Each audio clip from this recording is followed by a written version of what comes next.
Hello everyone, welcome to legal brainery. ये MC tutorial series का 7th episode है, जिसमें कि मैं आपको बताऊंगी कि एक्सपीआरएल क्या होता है। That is extensible business reporting language and annual reports. तो स्टार्ट करते हैं।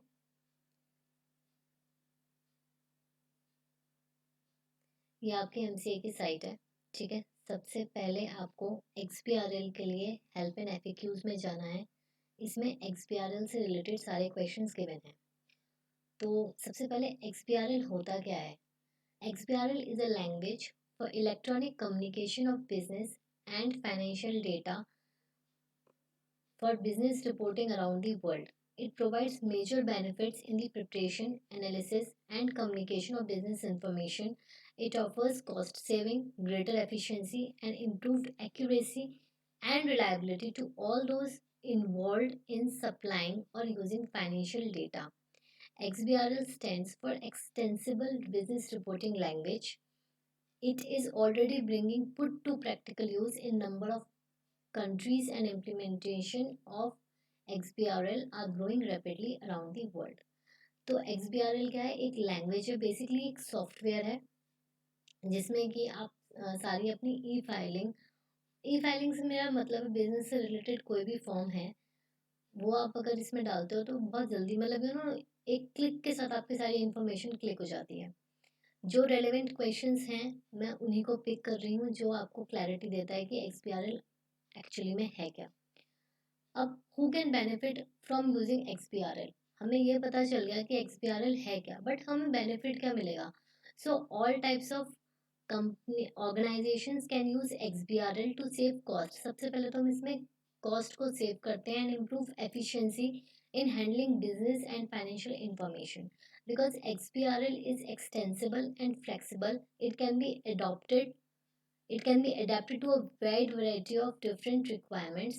All participants in financial information supply chain can benefit, whether they are preparers, transmitters or users of business data. सब बहुत इफेक्टिवली और एफिशिएंटली हो जाता है, इसलिए XBRL इंट्रोड्यूस करा गया है।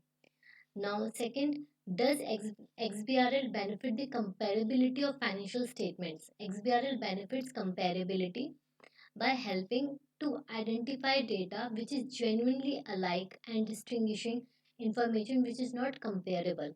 Computers can process the information and populate both predefined and customized reports. मतलब वो एक क्लिक से आपको बार बार गो थ्रू नहीं करना पड़ता है हर एक चीज़ में। जैसे मैनुअली आप करते थे, मैनुअली मेरा मतलब है इलेक्ट्रॉनिकली करते थे, बट विदाउट सॉफ्टवेयर जब आप करते थे तो आपको बहुत टाइम लगता था, क्योंकि आपको जो डेटा होता था, जो क्लाइंट्स का डेटा होता था या कंपनी का डेटा होता था, उसको आपको फिजिकल फॉर्म में देखकर फिर आपको फिल करना पड़ता था, तो उसमें बहुत टाइम लगता था। इस सॉफ्टवेयर से ऐसा नहीं है, वो कंप्यूटर अपने आप कुछ इंफॉर्मेशन ले लेता है।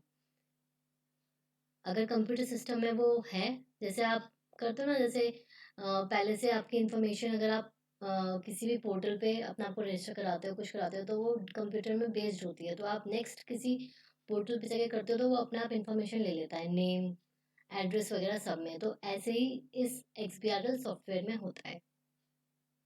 नेक्स्ट क्वेश्चन है आपका, how does XBRL work?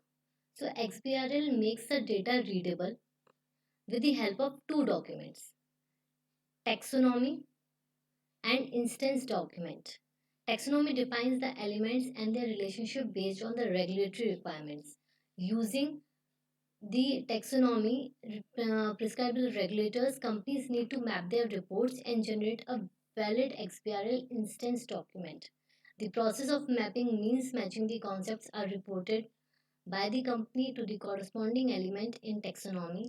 In addition to assigning XBRL tag from taxonomy, information like unit of measurement, period of data, scale of reporting, etc. need to be included in the instance document. So पहले एक taxonomy में आपका सारा data होगा, उससे एक instance document prepare हो जाएगा, और इसीलिए इसी वजह से आपको बेनिफिट होता है कि जब इंफॉर्मेशन डालते हैं तो वो ऑटोमेटिक सारी इंफॉर्मेशन ले लेता है। Next question, how do companies create statements in XBRL? There are a number of ways to create financial statements in XBRL. XBRL aware accounting software products are becoming available which will support the export of data in XBRL form. These tools allow users to map charts of accounts and other structures to XBRL tags. Statements can be mapped to XBRL using XBRL software tools designed for this purpose.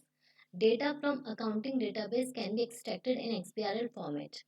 Okay आपके accounting database में जो भी आपका data उसमें है वो extract करके एक्सपीआरएल format में आप डाल दीजिए. It is not strictly necessary for the accounting software vendor to use एक्सपीआरएल.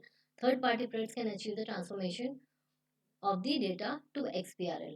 Applications can transform data in a particular format into XBRL. The route which an individual companies may take will depend on the requirements and the accounting software and system it currently uses, among other factors. So, Abhay, is India a member of XBRL International? India is now an established jurisdiction of XBRL International. A separate company under Section 25 has been created to manage the operations of XBRL India. और इसके जो main objectives हैं वो क्या हैं? To create awareness about XBRL in India, to develop and maintain Indian taxonomies, to help companies adopt and implement XBRL. Okay, for information आप इस पे xbrl.org.in पे आप जाकर इंफॉर्मेशन और गैदर कर सकते हो. And the last question which I want to take, what are XBRL documents? An XBRL document comprise of taxonomy instance document. मैंने आपको बता दिया.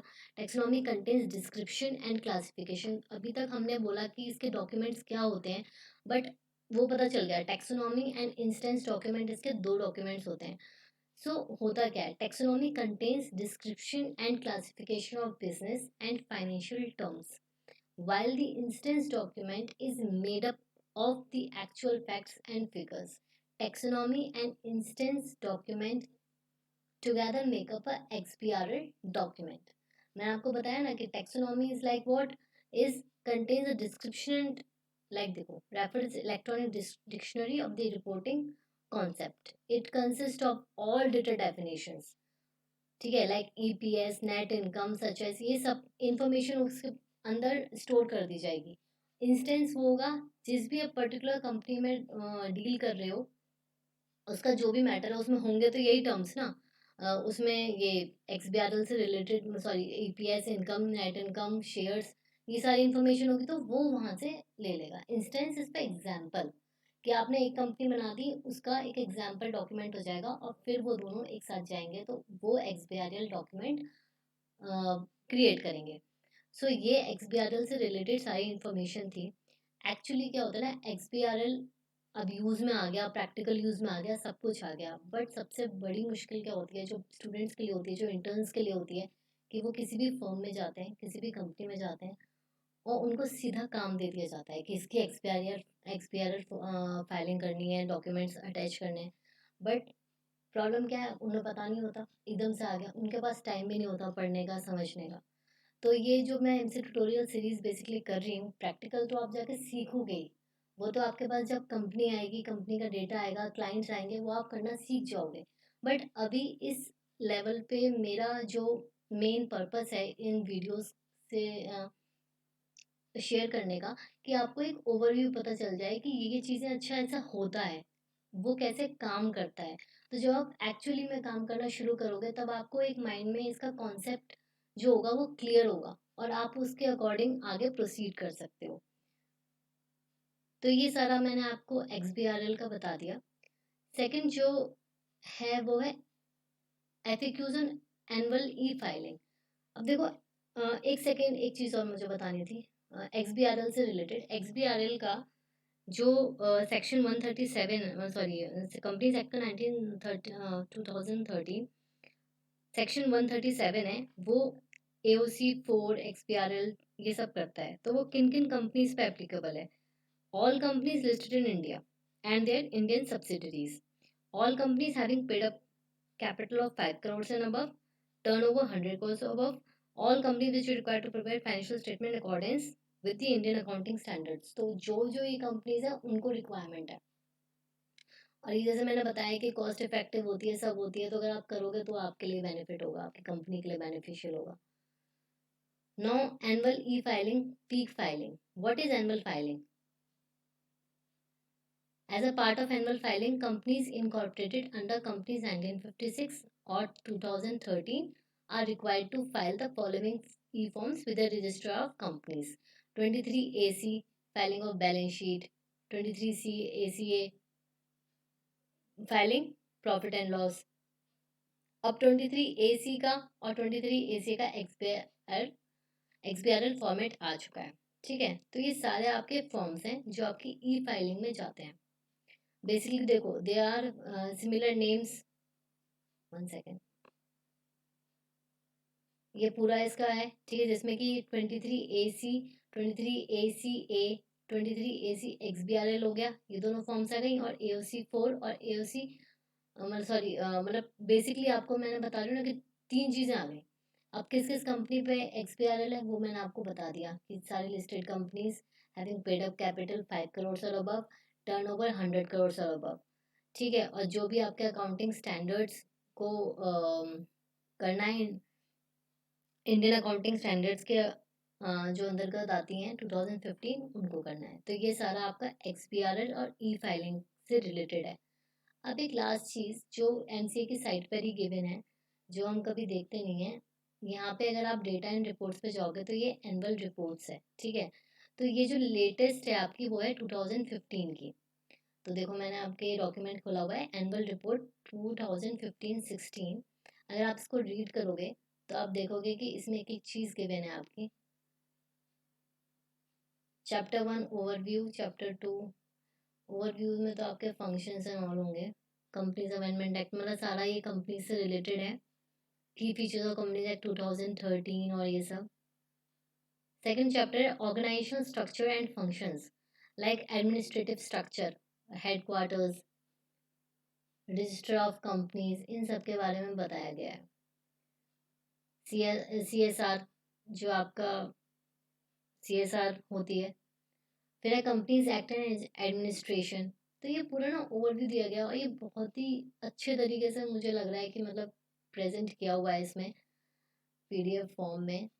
बहुत इंटरेस्टिंग, अगर आप पढ़ोगे तो। इंस्पेक्शन, इन्वेस्टिगेशन, और इस देखो सारा XBRL का। ये देखो, number of investigations refer to MCA, number of report submitted to MCA, ये सारा इससे डेटा है। और ये है आपका number of prosecutions filed various designated courts from this to this, company law, IPC, ICAI, CSI, CLB, company law board. फिर limited partner liability partnership. ये इसमें आपको ऐसी ओवरव्यू मुझे थोड़ा सा अच्छा लगा। और जो लोग इंटरेस्टेड हैं कि भाई पूरा ही MCA में क्या है और हमारा कंपनीज एक्ट क्या कहता है, क्योंकि personally I just love companies act, तो मुझे तो बहुत इंटरेस्टिंग लगती है। ऐसी भी कोई चीज़ दिखती है ना, तो मैं तो रेफ़र करना बहुत ज़रूरी समझती हूँ उस चीज़ को, क्योंकि मेरा तो ये प्रोफेशन है। देखो, CSR, कॉर्पोरेट सोशल रिस्पॉन्सिबिलिटी के ऊपर ये पूरा इन्होंने दे रखा है। और ये एक्चुअल में रिपोर्ट्स हैं कि क्या क्या प्रैक्टिकली चीज़ें हुई, जैसे मैंने आपको बताया था पीछे। तो ये पूरा इसका है, आप ये देखिएगा। तो XBRL ई फाइलिंग में इतना ही था।